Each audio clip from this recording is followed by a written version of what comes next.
नमस्कार दोस्तों, स्वागत है एक बार फिर से आप सभी का आपके अपने YouTube चैनल पे। साथियों, अपन लोग बीएससी बीएड थर्ड ईयर का आज second paper, BSc BEd third year का सेकंड पेपर किसका सब्जेक्ट रहेगा? अपना जूलॉजी। सब्जेक्ट क्या रहेगा? जूलॉजी।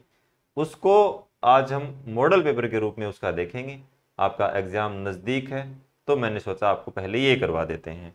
ठीक है साथियों, तो आ जाओ। आपका ये सेक्शन नंबर ए है। ए सेक्शन में 10 क्वेश्चन हैं। आपको बार बार बताने की आवश्यकता नहीं है, आप सब लोग समझदार हैं, आप पेपर ही दे रहे हैं। देखो, पहला क्वेश्चन ये है आपके लिए, आप इसका स्क्रीनशॉट ले लिया करें। जैसे ही आपको बीच में कहीं पर, मैं वेस्ट साइड में रहता हूँ, स्क्रीनशॉट लेने में आपको शायद कोई परेशानी नहीं हो रही होगी। देखो, पारिस्थितिकी तंत्र शब्द का सर्वप्रथम गठन किसने किया था? आपको ये बताना है कि सबसे पहले पारिस्थितिकी तंत्र जो शब्द है वो किसने दिया था, उसका गठन किसने किया था। इकोटोन क्या होते हैं आपको ये बताना है।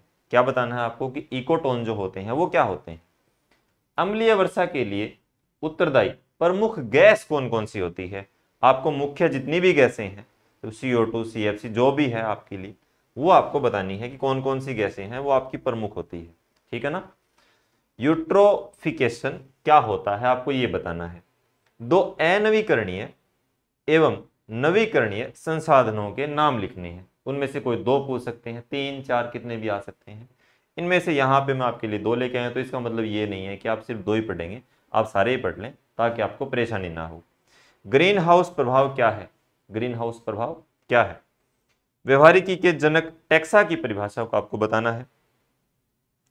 एक्वाकल्चर क्या होता है वो आपको बताना है। रेड डाटा बुक के बारे में आपको थोड़ी सी जानकारी देनी है। ठीक है, वो आता है आपका सेक्शन बी। सेक्शन बी में देखिए साथियों, लिबिग का न्यूनता सिद्धांत क्या बताना है आपको। लिबिग जो है उन्होंने एक सिद्धांत दिया था, न्यूनता सिद्धांत, इसके बारे में बताना है। शेल्फोर्ड का सहिष्णुता का जो नियम है, एक शेल्फोर्ड है, उसका जो सहिष्णुता का जो नियम है वो आपको बताना है। ठीक है। अगला क्वेश्चन है नाइट्रोजन चक्र, मोस्ट इंपॉर्टेंट है, 10वीं क्लास से पढ़ते आ रहे हैं। नाइट्रोजन चक्र का आरेख सहित वर्णन करना है, पूरा डायग्राम बनाना है, उसका पूरा वर्णन करना है। ठीक है ना। ध्वनि प्रदूषण के कारण व नियंत्रण लिखने हैं, उसे क्या क्या कारण हो सकते हैं। ये तो पाठ से है, सामाजिक जैसा पेपर है, इसमें कोई ज्यादा पढ़ने वाला इश्यू नहीं है।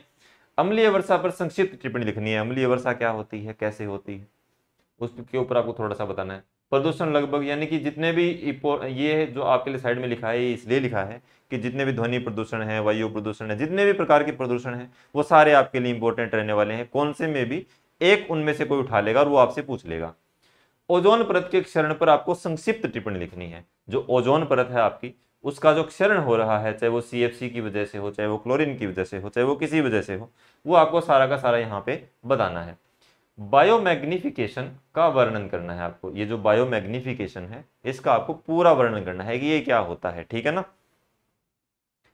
काइनेसिस व ट्रोपिजन पर, सॉरी एक बीच में क्वेश्चन रह गया, व्यवहारिकी पर आपको संक्षिप्त टिप्पणी लिखनी है। व्यवहारिकी क्या होती है? एक आपका काइनेसिस है और ट्रोपिज्म। काइनेसिस और ट्रोपिज्म दोनों पे आपको संक्षिप्त टिप्पणी, यानी कि 2-2 4-4 लाइनें कोई आपको बतानी है। ठीक है ना। देखो, सेरिकल्चर क्या होता है। ठीक है ना। सेरिकल्चर, एपीकल्चर, जितने भी आपके ये 2-4 कल्चर हैं ये आपको बताने हैं। कल्चर का मतलब संस्कृति नहीं है, इतने तो आप समझदार हो, साइंस के स्टूडेंट हो। वन्य जीव संरक्षण अधिनियम क्या है? अपन लोग साइंस में कल्चर के बारे में कुछ और ही पढ़ते हैं, और वहीं पे हम जीके में कल्चर जो अपनी संस्कृति है उसके बारे में पढ़ते हैं। ठीक है ना। वन्य जीव संरक्षण अधिनियम क्या होता है ये आपको बताना है। जैविक समुदाय को प्रभावित करने वाले जो कारक हैं और पारिस्थितिकी अनुक्रमण जो होता है उसके आपको उचित उदाहरण देने हैं, और उचित उदाहरण देते हुए आपको पूरा का पूरा उसके ऊपर विस्तृत चर्चा आपको करनी है। ठीक है ना।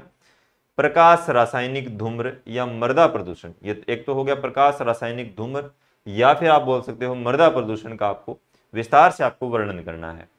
ज्वालामुखी पर आपको संक्षिप्त टिप्पणी लिखनी है और नवीकरणीय संसाधनों का विस्तार से आपको वर्णन करना है। ज्वालामुखी के ऊपर पूरा आपको बताना है। सिग्नल के प्रकारों के नाम बताने हैं आपको, उनका वर्णन करना है। मधुमक्खी में सामाजिक व्यवहार को समझाना है। जो मधुमक्खी है उसका अपने समाज के प्रति जो व्यवहार है, उसका खुद का समाज है उसके प्रति जो आपका व्यवहार, इनका भी सामाजिक जीवन होता है, मधुमक्खी का भी। ठीक है ना। नर मधुमक्खी, मादा मधुमक्खी, सबका होता है।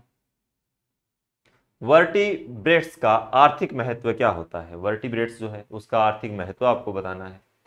भारतीय वन्य जीवन के डिप्लेशन का कारण लिखना है आपको। जो भारतीय वन्य जीवन है उसके डिप्लेशन का वो क्या लिखना है? कारण लिखना है। ठीक है। तो इस प्रकार से आपका ये तीनों सेक्शन हो गए हैं आपके। तो उम्मीद है कि आपके जो पेपर हैं वो बहुत अच्छे चल रहे होंगे और ये पेपर आपके लिए इतने हेल्पफुल साबित हो रहे होंगे कि आप अपना जो स्कोर है उसमें आप इजाफा कर पा रहे होंगे। ठीक है ना, आप अपनी तैयारी में धार देते रहिए, अपनी तैयारी को अच्छे से करते रहिए, पढ़ते रहिए आराम से। ठीक है ना, तो मिलते हैं नेक्स्ट जो भी आपका मॉडल पेपर होगा उसमें। तब तक के लिए धन्यवाद। इस एग्जाम के लिए आपको ऑल द बेस्ट।